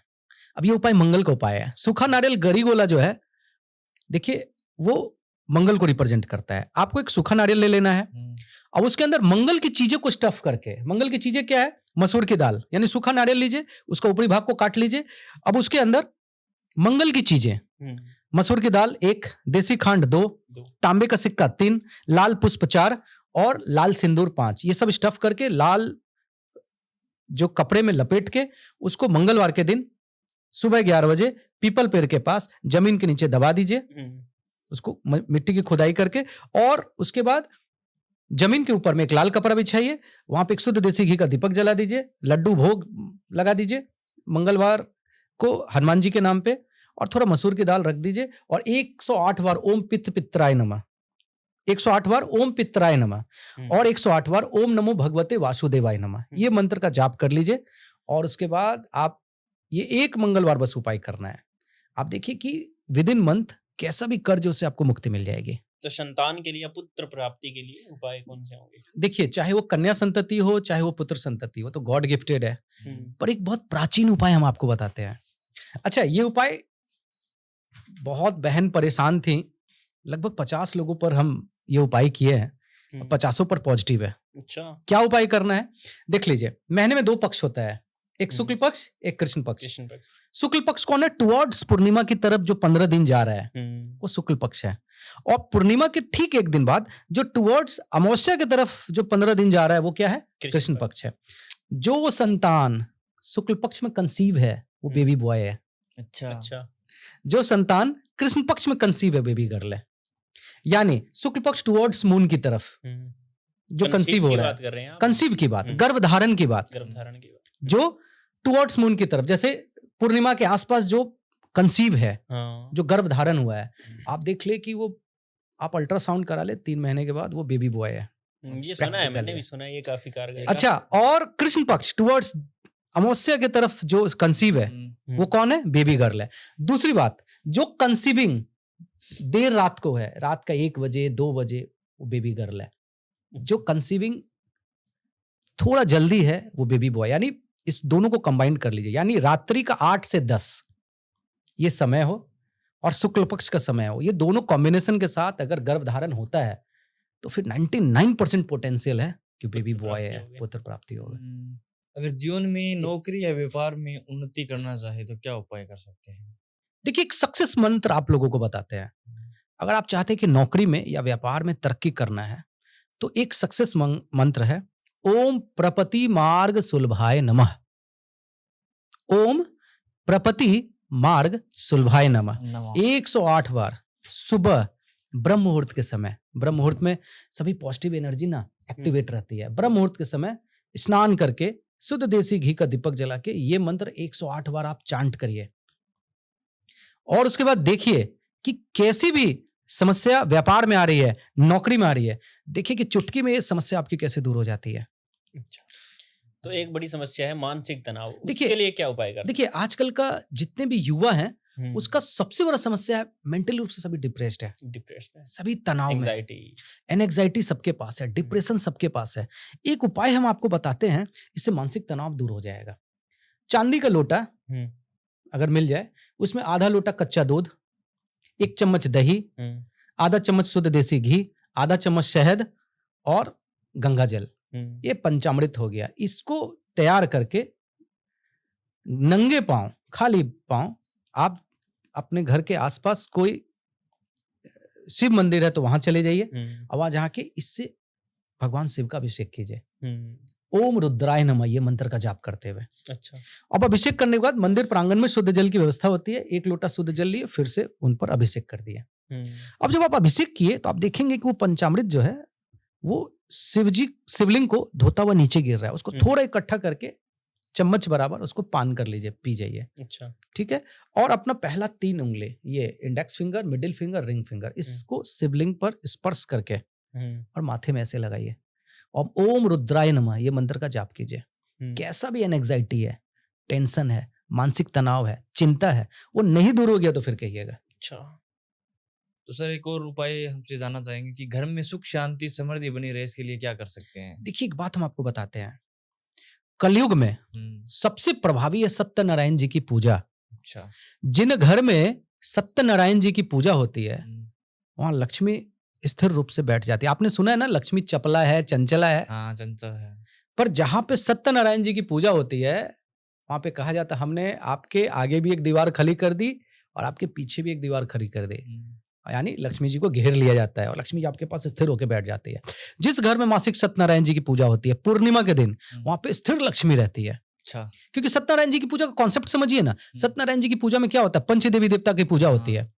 पंचदेवी देवता का विधान है ना, विष्णु जी 1, शिव जी 2, देवी दुर्गा 3, गणेश जी 4 और सूर्य 5, ये पंच देवी देवता हैं। और सत्यनारायण जी की पूजा में पंचदेवी देवता की पूजा होती है। उसके बाद हवन होता है और फिर आप ठाकुर जी की का पूजा करके, शालिग्राम की पूजा करके पंचामृत का पान करते हैं। और पंचामृत पान करते समय कौन सा मंत्र रहता है, अकाल मृत्यु हरणम सर्वव्याधि विनाशनम विष्णु पादोत्कंपित्वा पुनर्जन्म न विद्यते, यानी अकाल मृत्यु को हरने वाला, यानी जिसके घर में सत्यनारायण जी की पूजा होती है वहां अकाल मृत्यु कभी नहीं आती है। सर्वव्याधि विनाशनम, यानी कोई निरोग, यानी आपके शरीर में कोई रोग नहीं होगा, आप हमेशा निरोग रहिएगा। अकाल मृत्यु हरणम सर्वव्याधि विनाशनम विष्णु पादोत्कंपित्वा, जो भगवान शालिग्राम का पंचामृत का पान करता है पुनर्जन्म न विद्यते, यानी इस जन्म में उसकी अकाल मृत्यु नहीं होगी, इस जन्म में वो दीर्घायु तो भोगेगा ही और उसके साथ साथ उसका पुनर्जन्म नहीं होगा, वो मोक्ष को प्राप्त कर लेगा। यानी इस कलयुग में स्थिर लक्ष्मी की प्राप्ति के लिए सबसे महा उपाय है सत्यनारायण जी की पूजा। जिनके घर में सत्यनारायण जी की पूजा है, धन की कमी नहीं होगी, नहीं होगी, नहीं होगी, कभी पैसे की कमी नहीं होगी, आप आर्थिक रूप से सक्षम रहेंगे। अच्छा, तो हमने सुना है कि शनि जो आपको सक्सेस देता है तो वो स्थायी रहती है, स्टेबल सक्सेस देता है। तो शनि के लिए, धन प्राप्ति के लिए हम क्या उपाय कर सकते हैं? देखिए शनि को न्याय प्रिय कहा जाता है, ठीक है ना। और ठीक है, हम समझते हैं कि आप शनि मंदिर में जाके ध्यान से कॉन्सेप्ट को समझिएगा। हम शनि मंदिर में जाके, शनि का सबसे बड़ा उपाय क्या है, शनि मंदिर में जाके तेल चढ़ा देना, दीपक जला देना। हिंदू मजहब को छोड़ के तो ये काम कोई नहीं करते हैं। नहीं, सिख तेल नहीं चढ़ाते हैं, मुस्लिम तेल नहीं चढ़ाते हैं, ईसाई तेल नहीं चढ़ाते हैं। तो क्या शनिदेव का प्रभाव सिर्फ हिंदुओं के लिए है? नहीं ना, मास पॉपुलेशन के लिए है। देखिए बहुत बड़ी बात हम बोल रहे हैं, यानी शनि का प्रभाव पूरे ब्रह्मांड के लिए है, पर मंदिर में तेल तो सिर्फ हिंदू चढ़ा रहे हैं। फिर तो शनि का प्रभाव जब सबके लिए है, मुस्लिम तो जाके तेल नहीं चढ़ाते हैं, सरसों तेल का दीपक नहीं जलाते हैं, ईसाई तो तेल नहीं चढ़ाते हैं और सिख भी तेल नहीं चढ़ाते हैं। इसका मतलब शनि का उपाय कुछ और है जो हम लोग जान रहे हैं पर सेकेंडरी कर दिए हैं। और वो शनि का उपाय क्या है, भूखे को भोजन कराना। मुस्लिम भी सदका निकालते हैं, सिख भी लंगर लगाते हैं, ईसाई भी चर्च के बाहर होमलेस को खाना खिलाते हैं। यानी सब शनि का सबसे बड़ा उपाय क्या है, भूखे को खाना खिलाना। इसके बाद भूखे को खाना खिलाने के बाद अगर आपके पास पैसा है तो शनिदेव के नाम पे एक सरसों तेल का दीपक जला दीजिए। पर ये नहीं कि 1 लीटर सरसों का तेल शनिदेव को चढ़ा रहे हैं और बगल में कोई गरीब भूखा है, कोई प्रभाव नहीं है। वो 1 लीटर सरसों का तेल किसी गरीब को दे दीजिए, प्रतिदिन उसके घर में से खाना बनेगा और उसके दिल से जो दुआएं निकलेगी वो शनि का सबसे बड़ा उपाय है। तो शनि के बारे में तो उपाय हो गया सर, राहु के बारे में भी 1-2 उपाय कर लेते हैं। देखिए राहु शून्य है, शून्य को आप देखिए, शून्य की क्या वैल्यू है, कोई वैल्यू नहीं है। 5 शून्य है, 0 0 0 0 0, इसकी क्या वैल्यू है, कुछ नहीं है। और वो 5 शून्य के आगे 1 लग जाए तो 1 लाख बन जाता है। बिल्कुल सर, वही 5 शून्य राहु है। यानी राहु शून्य है, लेकिन उसको बस एक अच्छा एक की तलाश है। और वो एक क्या है, उसको एक अच्छा मार्गदर्शक। महेंद्र सिंह धोनी खड़गपुर के प्लेटफॉर्म पे क्या बोला था, सर मेरी लाइफ फ्रस्ट्रेट है। उसका कोच उसको क्या बोला कि तुम बस अपने लक्ष्य पे लगे रहो। और एक अच्छा कोच उसको एक मिला तो फिर देखिए 0 कहां तक पहुंचते चला गया। मिल्खा सिंह दौड़ता रहता था, भागता रहता था, उसको एक अच्छा कोच मिल गया, बोला तुम ऐसे ऐसे 100 मिल्खा सिंह को हराएगा, तुम ऐसे ऐसे, मिल्खा सिंह को क्या बोला, तुम ऐसे ऐसे 100 राणा सिंह को हराएगा, और मिल्खा सिंह को करके दिखाया। यानी राहु वो बेसलेस है, बस राहु को एक अच्छा एक की तलाश है। राहु वो शून्य है, उसको एक अच्छा एक की तलाश है। वो एक अच्छा एक कौन है? एक अच्छा ग्रह, एक अच्छा मोटिवेटर, एक अच्छा मार्गदर्शक। ठीक है, और एक अच्छा मार्गदर्शक मिल जाए फिर राहु इतिहास को रच लेता है। एक बात हमेशा याद रखिएगा, जीवन में जितने बड़े बड़े पद पे बैठे हैं सभी कलेक्टर की कुंडली में हमने देखा है राहु की महादशा चल रही है।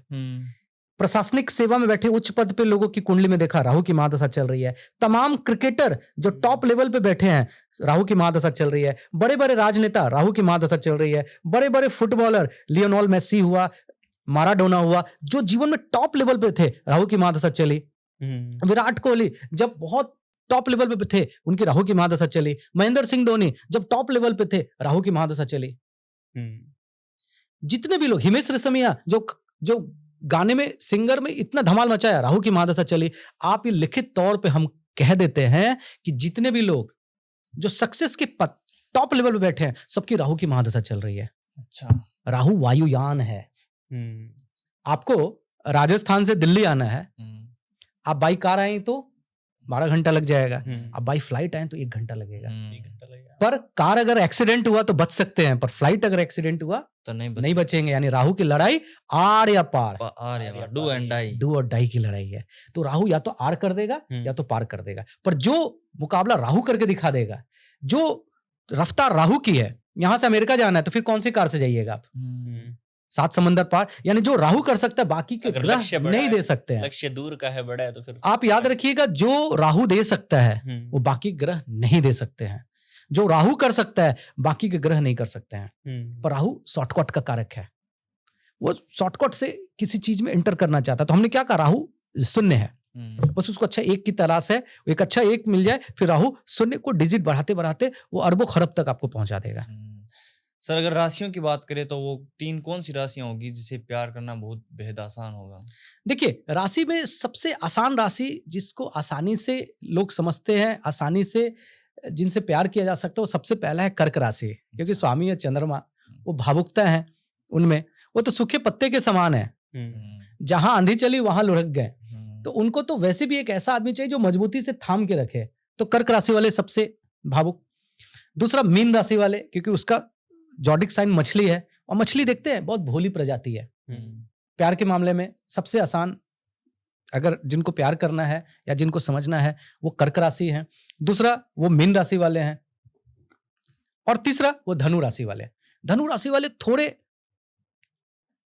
लक्ष्य भेदी होते हैं, पर चूंकि रूलिंग लॉर्ड उनका बृहस्पति है इसलिए वो बहुत प्यार के मामले में बहुत डिसिप्लिन ओरिएंटेड होते हैं और एक ही प्रेम पे भरोसा रखते हैं। और कौन से खराब होंगे जो इनके? अच्छा, वो राशि वाले जिनसे प्यार करना हो, अगर प्यार कर रहे हैं या किसी प्रकार की साझेदारी कर रहे हैं, थोड़ा सोच समझ के। उसमें सबसे पहला आता है सिंह राशि, क्योंकि रूलिंग लॉर्ड है सूर्य, डोमिनेट करता है, उसको तो समझना भी मुश्किल है। उसको झूठी चापलूसी पसंद नहीं है, बटरिंग पसंद नहीं है। तो नेचुरली जब उसको ये सब चीज नहीं पसंद है तो आप क्या उसको चापलूसी करके प्यार कीजिएगा? वो तो फिर नीट एंड क्लीन है, जो है वो सामने में स्ट्रिक्ट, जो डिसिप्लिन ओरिएंटेड है, सिंह राशि। दूसरी बात मकर राशि, उसका रूलिंग लॉर्ड है शनि। वो भी हम देखे हैं कि प्यार के मामले में थोड़ा सा वो पिछड़ता है या फिर थोड़ा ऑर्थोडॉक्स है। और तीसरा है वृश्चिक राशि। तो वृश्चिक का तो साइम्बोल ही है बिच्छू, यानी वो प्यार में भी डंक मारेगा। तो वैसी राशि वाले से थोड़े संभल के रहना चाहिए। क्या ऐसी भी राशियां हैं जिनकी लाइफ में मतलब प्यार होता नहीं है या जल्दी टूट जाता है, ऐसा कुछ? देखिए, प्यार के मामले में स्ट्रिक्टली कहते हैं मिथुन राशि और कन्या राशि। देश में जितने भी हास्य कवि हैं सबके सब मिथुन और कन्या राशि वाले हैं। अच्छा। प्यार के मामले में बहुत ज्यादा जिसको बोलते हैं रोमांटिक, जैसा हमने कहा कि कर्क राशि है, वृषभ राशि है, उसमें मिथुन और कन्या राशि भी है। अब आपने कहा कि कौन वैसी राशि जिसको प्यार होता ही नहीं है, उसमें मकर राशि है, कुंभ राशि है, वृश्चिक राशि है। आमतौर पे इन लोगों को प्यार होता ही नहीं है। मेष राशि है, आमतौर पे हम देखें कि प्यार के मामले में ये दूर ही रहना पसंद करते हैं। अगर वापिस हम न्यूमरोलॉजी के टॉपिक पर आए तो वो कौन सी नंबर्स होंगे जो प्यार करने में बेहद संवेदनशील या बहुत मतलब सॉफ्ट होंगे? देखिए, यहाँ पर एक चीज आप देख लीजिए, मूलांक 2 वाले जिनका जन्म महीने की 2 तारीख को हुआ है, 11 तारीख को हुआ है, 20 तारीख को हुआ है, 29 तारीख को हुआ है, और जिनका जन्म महीने का 6 तारीख को हुआ है, 15 तारीख को हुआ है, 24 तारीख को हुआ है, यानी मूलांक 2 वाले और मूलांक 6 वाले, ये प्यार के मामले में बहुत संवेदनशील है। एक बच्चे को कैसे प्यार करते हैं, इनको वैसा प्यार चाहिए, क्योंकि ये बहुत बात तो जल्द सही है, क्योंकि मेरा मूलांक भी 2 है। आपका मूलांक भी 2 है। मुझे तो भी ऐसा लगता है। तो ऐसे लोग क्या है ना, प्यार के मामले में बहुत सेंटिमेंट है। इनको माँ कैसे प्यार करती है, वैसा जीवन साथी चाहिए, बिल्कुल सॉफ्ट जीवन साथी चाहिए, क्योंकि अपने दिल की बात वो सबको कह देते हैं, खुला किताब होते हैं। अब ऐसा आदमी के साथ जब चीट होगा, धोखा होगा ना, तो प्यार के मामले में बहुत टूट जाते हैं। इसलिए मूलांक 2 और 6 वाले हम हमेशा कहते हैं कि प्यार के मामले में बहुत सफल रहिए। आपके जीवन में आपका सेंटिमेंट, आपकी अत्यधिक भावुकता आपको प्यार में नुकसान देता है। ऐसे लोगों को प्यार में हम देखें मल्टीपल अफेयर हो जाते हैं, क्योंकि आसानी से लोग प्यार किसी से भी कर लेते हैं। आंख बंद करके किसी भी भरोसा कर लेते हैं और वहां पे जाके मिसयूज हो जाते हैं। अगर प्यार के मामले में अगर किसी कठोर नंबर की बात करें तो वो कौन से होंगे? प्यार के मामला में सबसे कठिन है मूलांक 4। अच्छा, ठीक है। रूलिंग लॉर्ड है राहु, यानी जिनका जन्म महीने की 4 तारीख को, 13 तारीख को, 22 तारीख को और 31 तारीख को हुआ है, मूलांक 4 वाले। और जैसा कि हमने कहा कि मूलांक 8 वाले, जिनका जन्म महीने का 8 तारीख को, 17 तारीख को और 26 तारीख को हुआ है। एक का रूलिंग लॉर्ड है राहु और एक का रूलिंग लॉर्ड है शनि। प्रैक्टिकल होते हैं ना, इमोशन उतना नहीं होता है जितना मूलांक 2 और 6 है, उसका ठीक रेसिप्रोकल है। ये प्रैक्टिकल होते हैं, सेंटिमेंट नहीं होता है, बहुत ज्यादा परिस्थिति को झेले होते हैं, तो आसानी से किसी पे भरोसा नहीं करते हैं। आप कितना भी ज्यादा उन पर भरोसा दिला दे, पर वो अपना 95% ही सारे दिल की बात बताएंगे। जैसे मूलांक 2 वाले सब बात आपको दिल की बता देंगे, पर मूलांक 4 वाले 90% ही बताएंगे, 10% तो किसी को नहीं बताएंगे, वो भगवान ही जानते हैं। तो सबसे ज्यादा कठिन है मूलांक 4 और 8 वाले। अगर लेटर कॉम्बिनेशन की बात करें तो कौन से लेटर्स की लड़कियां अपने हस्बैंड के लिए फायदेमंद हो सकती हैं? देखिए, लेटर कॉम्बिनेशन में ये तो बहुत समंदर है, सामुद्रिक शास्त्र है, पर छोटे अंदाज में बताएं ना तो लेटर ए का एस के साथ जबरदस्त कॉम्बिनेशन है। अच्छा, ए नाम का जो व्यक्ति है, आनंद है, अंकित है या जो भी है, आप देखिए कि उसके लाइफ में जितने भी बेस्ट फ्रेंड है एस लेटर के हैं। अच्छा, उनकी शादी एस लेटर की लड़की से हो रही है, या ए नाम की जो लड़कियां हैं उनको जीवन साथी एस लेटर का मिला। जैसे हम देखें, ए का जबरदस्त कॉम्बिनेशन है एस के साथ, जैसे बी का जबरदस्त कॉम्बिनेशन है के साथ, ठीक है। एम का कॉम्बिनेशन है पी के साथ। अच्छा, आप इसको देख ले, प्रैक्टिकल है। जैसे आर का कॉम्बिनेशन है एस के साथ, ठीक है। तो इस लेटर का जो कॉम्बिनेशन है, इसके हिसाब से अगर आप बिजनेस करते हैं, प्यार करते हैं, तो वहां पे आपको सक्सेस मिलता है। अच्छा, तो सबसे भाग्यशाली मूलांक कौन से होते हैं, लकी मूलांक? देखिए, अगर हम बताएं खासकर लड़कियों के मामला में, तो अगर ये मूलांक की लड़कियां जिसके भाग्य में जाती है, इस पर हमने 4 से 5 वीडियो बनाया और सब भी ये बात बताया और बहुत अच्छा रिस्पांस मिला। ये मूलांक की लड़कियां, मूलांक 1 वाली लड़कियां जिनका जन्म महीने का 1 तारीख को, 10 तारीख को, 19 तारीख और 28 तारीख को हुआ, यानी है मूलांक 1। जिस लड़कों के भाग्य में आ गई उसको सूर्य के समान चमका देगी। अच्छा, पर याद रखिए, लड़की थोड़ी डोमिनेटिंग होती है, थोड़ी जिद्दी होती है, अपना रौब जताने वाली होती है। पर जिन लड़कों के भाग्य में आई है ये मूलांक वाली लड़कियां, मूलांक 1, मूलांक 6, यानी जिनका जन्म महीने की 6 तारीख, 15 तारीख, 24 तारीख को हुआ है, जिस लड़कियों का जन्म 1 तारीख, 10 तारीख, 19 तारीख, 28 तारीख को हुआ है, वो शादी के बाद लड़के के भाग्य को ऐसा बदलती है कि आप अपने लाइफ में देख लें। जिनकी शादी अभी हुई है मूलांक 1 वाली और मूलांक 6 वाली के साथ, और आज से 10 साल के बाद उस लड़के का भाग्य देखिए, आप पहचान नहीं पाएंगे कि लड़के के भाग्य को इतना बदल दी। यानी पूरी की पूरी वो साक्षात लक्ष्मी होती है, और वो आती है जीवन में उस पुरुष के भाग्य को बदलने के लिए, क्योंकि मूलांक 1 का रूलिंग लॉर्ड है सूर्य और मूलांक 6 का रूलिंग लॉर्ड है शुक्र। और ये 2 ग्रह सबसे चमकीला ग्रह है, सूर्य से ज्यादा चमक किसी के पास नहीं और शुक्र से ज्यादा चमक किसी के पास नहीं। तो ये 2 मूलांक वाली लड़कियां लड़कों के भाग्य को पूरी तरीका से बदल देती है। तो सर, विवाह का कोई स्पेशल ईयर भी होता है क्या? जैसे इस साल को शादी बहुत ज्यादा बढ़िया चलेगी या इस साल को नहीं चलेगी? देखिए, बहुत अच्छा सवाल आपने पूछा। जैसे 2025 इसका टोटल है 9। जब आप टोटल कीजिएगा 2025 का, तो टोटल आता है 9। और 9 रूलिंग लॉर्ड है मंगल का। हम बार बार कहते हैं कि जो वर्ष जिसका टोटल 9 आता है उस साल शादी नहीं कीजिए। 1998, अब हम कुछ पास्ट की बात बताते हैं, आप उसको कैलकुलेट कर लीजिए, जितने लोग देख रहे हैं कैलकुलेट कर ले। 1998 उसका टोटल था 9। जिन लोगों ने 1998 में शादी किया, वैवाहिक जीवन देखिए बहुत खराब है। उसके बाद 2007 टोटल था 9। जिन लोगों की शादी 2007 में हुई, आधी की शादी टूट गई है या टूटने के कगार पे, बहुत परेशान है। हाँ, जिन लोगों की शादी हुई 2016, हाँ बिल्कुल 2016, टोटल है 9। हम्म, आप देखिए कि उनके वैवाहिक जीवन में कितनी समस्या है। और जिन लोगों की शादी हुई 2025, हम्म, आधी की तो टूट गई। पहलगाम का जो अटैक हुआ, हम्म, सब शादी करके ही ना हनीमून मनाने गए थे। हम्म, आप देखिए कि उनके साथ क्या हुआ, आपके सामने है ना। 2025 की शादियां थी। हम्म, अभी जो 12 जून को प्लेन क्रैश हुआ, हाँ, आप देखिए उदयपुर की वो लड़की थी, उनकी भी शादी जनवरी में हुई थी। हाँ, यानी इस वर्ष जिन्होंने शादी किया है उनको भी ये कड़वा अनुभव झेलना पड़ेगा, क्योंकि इस वर्ष का टोटल है 9। हमने कितने जगह ये कहा कि इस वर्ष आप शादी नहीं कीजिए। अब सवाल आता है कि जो लोग शादी कर लिए उनको पैनिक होने की जरूरत नहीं है। उनको हम एक बात बताते हैं कि आने वाले समय में भी आप ध्यान रहे, जिस साल टोटल है 9, अच्छा, उस साल आपको शादी नहीं करना है। पर अब जो लोग शादी कर लिए इस वर्ष, वो पति पत्नी बैठकर हर महीना पूर्णिमा के दिन सत्यनारायण जी की पूजा जरूर करें, क्योंकि सत्यनारायण जी की पूजा एक सुरक्षा कवच है जिससे आप बचे रहेंगे। इसके अलावा और कोई उपाय नहीं है, क्योंकि हमने कहा ना, जिस घर में सत्यनारायण जी की पूजा होती है वहां अनिष्ट नहीं होता। अब तो आप शादी हो गया आपका, अब आप क्या कर सकते हैं?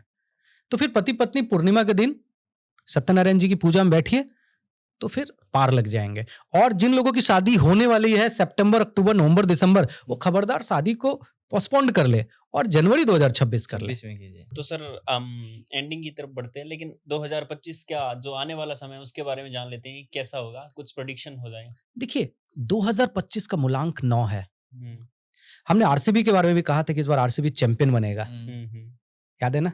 और देखिए वो सही हुआ, आरसीबी चैंपियन बना। हमने कहा था कि लाल जर्सी वाला चैंपियन बनेगा, आरसीबी की देखिए जर्सी लाल थी। हाँ, और वो जिसके अगेंस्ट फाइनल खेला पंजाब, उसकी भी जर्सी लाल थी। ठीक है। 2025 का टोटल है 9। 9। अगस्त महीना चल रहा है, अब जो महीना आएगा सितंबर, इसका भी टोटल है 9।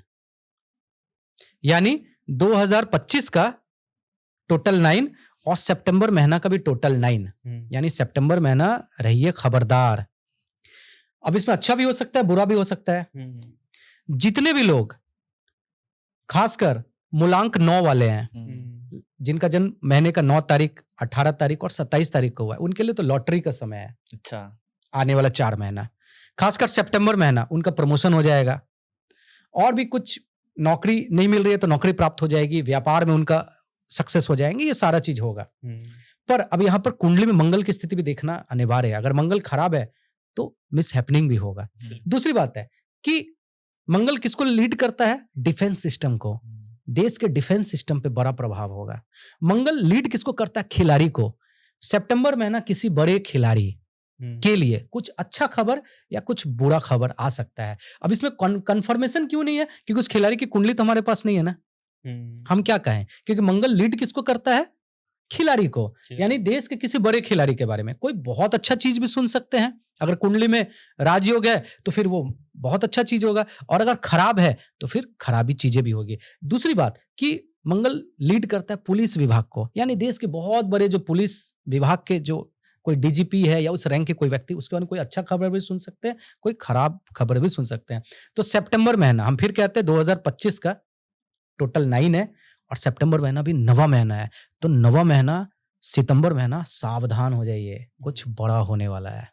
तो अपने डिफेंस सिस्टम का कहा मतलब अब देखिए देश का डिफेंस सिस्टम और भी डेवलप हो सकता है। कुछ नई चीजों का एक्सपेरिमेंट हो सकता है जिसमें सफलता मिल सकती है, जिसमें भारत को कामयाबी मिल सकती है, या वहां पे कुछ डिफेंस सिस्टम बैठे उच्च पद के लोग, उसके बारे में कुछ सैड न्यूज मिल सकता है, कुछ गुड न्यूज मिल सकता है। अब हम फिर यहाँ पर सैड न्यूज और गुड न्यूज इसलिए कह रहे हैं क्योंकि यहाँ की फिर उनकी कुंडली की आवश्यकता है। अब कुंडली में योग कारक ग्रह है तो वो गुड न्यूज होगा, और खराब है तो फिर सैड न्यूज होगा। तो सर काफी टाइम हो गया हमें, लेकिन बहुत ही अच्छी रेमेडीज जो हमने आज की है बहुत ही ज्यादा कारगर, और जितने भी आपने रेमेडीज दिए बहुत ही ज्यादा लॉजिकल थी। तो थैंक यू वेरी मच। आप लोगों के बहुत बहुत धन्यवाद। जय श्री कृष्ण। जय श्री कृष्ण।